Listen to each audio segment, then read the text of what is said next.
नमस्कार डॉक्टर साहब। आज हम आए हैं आपसे मिलने के लिए कि आपका रैकी का और जो रैकी गुरु का जो एक्सपीरियंस है वो करीब कई सालों का है। तो हम अपने श्रोताओं को दिखाना चाहेंगे कि आपका पूर्व जन्म में ले जाने का क्या एक्सपीरियंस रहे हैं कुछ उसमें। पहले तो रैकी है क्या, थोड़ा सा एक छोटा से शब्दों में कि भाई रैकी ये है और इसमें हम ये चीजों से किस तरीके से फायदा मिल सकता है सारे लोगों को। देखिए, पहली बात तो है कि रेकी बिल्कुल एक अलग विधा है, अलग विद्या है। इसका पूर्व जन्म से कोई लेन देन नहीं है, क्योंकि रेकी एक प्राण ऊर्जा है जो हाथों से स्पर्श करके किसी में प्रवाहित करते हैं हम लोग, टच करके, और उसको तकलीफ फिजिकल मेंटल कोई लेवल पर, इमोशनल पर कोई तकलीफ होती है सूक्ष्म स्तर पर, तो वो एक सेलुलर लेवल तक जाकर उसको आराम देती है, राहत देती है और उसकी एनर्जी बढ़ाती है, जिससे वो बड़ी बड़ी बीमारियों से ठीक होता है, उसका माइंड बैलेंस होता है, इमोशनल बैलेंस होते हैं। तो वो एक नहीं, इसमें देखिए हर एक बीमारी में जीवनी शक्ति कमजोर होती है तो बीमारियां आने लगती है, और जीवनी शक्ति प्रबल होती है तो फिर बड़ी बड़ी बीमारियां रिकवर करने लग जाती है ना। वो इम्यूनिटी को भी स्ट्रॉन्ग कर देती है। तो जीवनी शक्ति मुख्य समझो हमारा स्तंभ है, पिलर है। तो रेकी से क्या होता है कि हम जितना अपने आप को सेल्फ हीलिंग करते हैं, दूसरों को हीलिंग करते हैं, तो उससे फायदा ये होता है कि सामने वाला व्यक्ति आत्मनिर्भर रहकर वो बड़ी बड़ी बीमारियों से अपने आप को ठीक कर सकता है और परिवार को भी ठीक कर सकता है, दवाओं डॉक्टरों से अपने आप को बचा के रख सकता है ना, इस तरह से। लेकिन साथ ही साथ सबसे बड़ी बात क्या होती है कि रेकी अपने आप में एक ध्यान बन जाता है, क्योंकि उसको आधा घंटा अपने शरीर को टच करना होता है, प्यार करना होता है। तो उसके कारण ना उसके अंदर एक ध्यान की आदत भी पड़ने लग जाती है, वो अपने से प्यार करने लगता है। और रेकी सिर्फ खाली सेल्फ हीलिंग या अदर हीलिंग का ही काम नहीं है।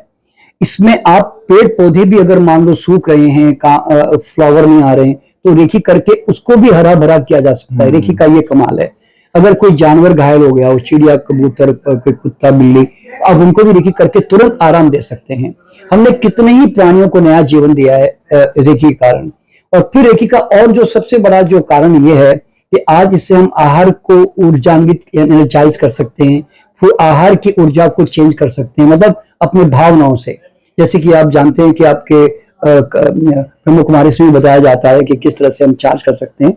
और इससे भी और जो रेकी का सबसे बड़ा जो कमाल है वो है कि हर नॉन लिविंग को भी हम उतना ही प्रभावित कर सकते हैं जितना लिविंग को। मान लीजिए मेरा एक पेन है, तो मैं पेन को भी अगर मैं इसको कोई भाव भरूं, मैं इसको कोई ऊर्जा दूं, तो आपको हैरानी हो जाएगी कि चूंकि हमारे पास ऑरा स्कैनर्स होते हैं, एनर्जी स्कैनर्स होते हैं, हम उससे फोटोग्राफ लेके बता सकते हैं कि कैसे एक पेन पहले नॉर्मल फोटोग्राफ क्या थी और बाद में चार्ज करते ही उसकी पूरी एनर्जी फील्ड चेंज हो गई। तो सचमुच में हमारे भावनाओं से, मतलब किसी भी चीज में ऊर्जा में बदलाव आ जाता है। अब जैसे एग्जांपल दे रहा हूं, एक मूर्ति जब एक मूर्तिकार के पास होती है तो हथौड़े मार रहा होता है, और दुकान में आती तो व्यापारी के पास एक ऑर्डिनरी सी पत्थर की तरह पड़ी होती है। लेकिन मंदिर में आने के बाद जब आप अपनी भावनाओं से उसको देखते हैं तो फिर उस मूर्ति में वो एक ऊर्जा आ जाती है।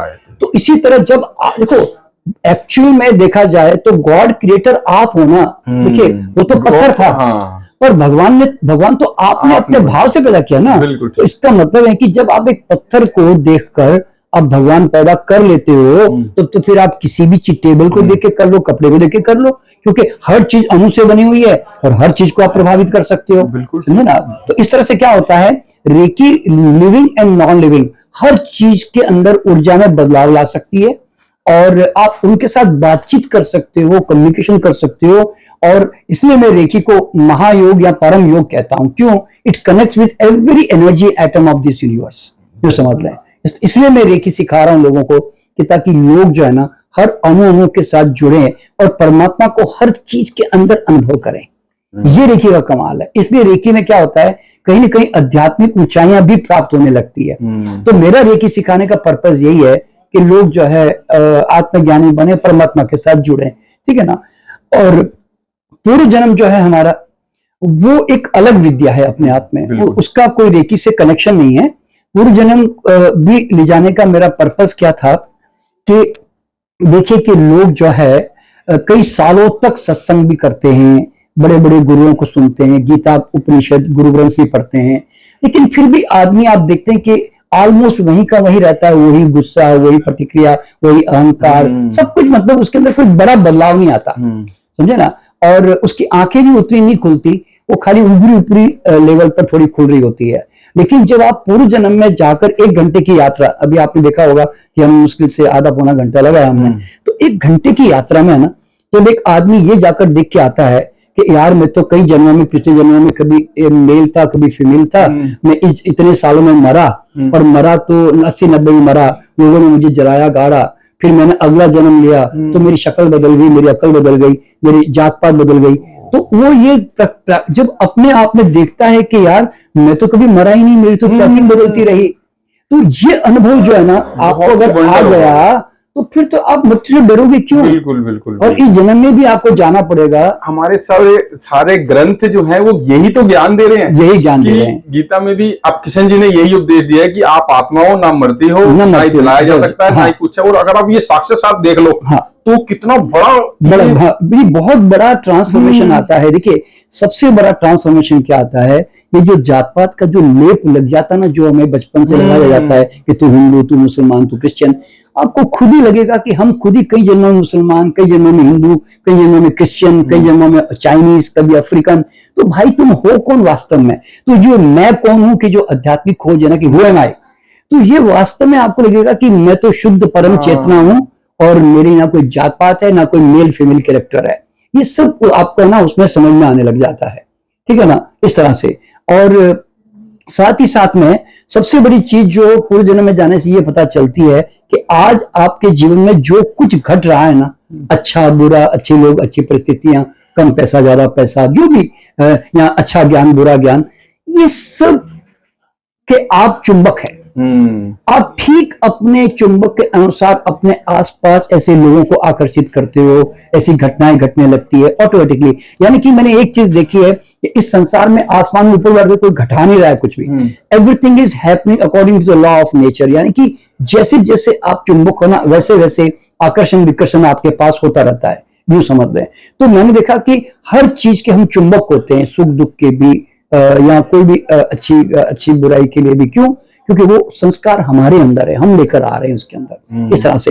तो ये जब आदमी को पता चलता है ना कि यार इस संसार में तो नीम से नीम निकल रहा है, आम से आम निकल रहा है, उसमें हम क्वेश्चन नहीं कर सकते, तो पूर्व जन्म में जाने से फायदा क्या होता है कि उसके क्वेश्चन ड्रॉप हो जाते हैं, और वो जजमेंट जो करता है ना, सारे दिन कंप्लेन या ब्लेम करता है, वो सब खत्म हो जाते हैं। इसलिए पूर्व जन्म में एक बार 1 घंटे की यात्रा करना बहुत जरूरी है। ये जरूरी है क्योंकि ये सेल्फ रियलाइजेशन यानी कि आत्मज्ञान की तरफ जाने का ये पहला कदम है।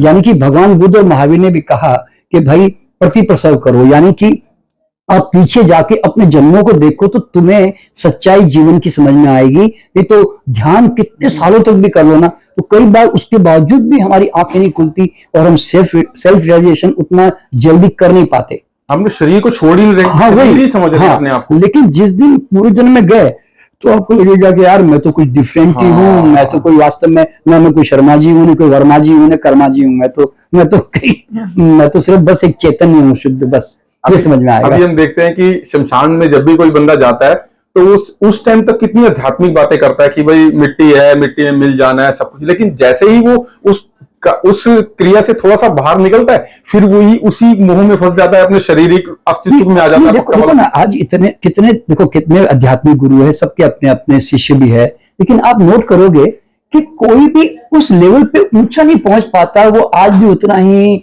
वासना, उतनी लालच, उतना ही अहंकार, उतनी प्रतिक्रियाएं, उतना अटैचमेंट, उतना हिसाब किताब सब लेके बैठा रहता है। तो फिर भाई अध्यात्म में जाकर भी अगर हम इनसे ऊपर नहीं उठ पा रहे हैं तो फिर उससे अच्छा है कि तू पूर्व जन्म में चला जा। तो जो कई सालों तक नहीं कर पाया ना, तो वो 1 घंटे का पूर्व जन्म है ना, वो तुम्हारे जीवन को बदल के रख देगा। बिल्कुल ऐसा होता है। बहुत बहुत धन्यवाद सर, आपका बहुत बहुत धन्यवाद कि आपने हमें टाइम दिया।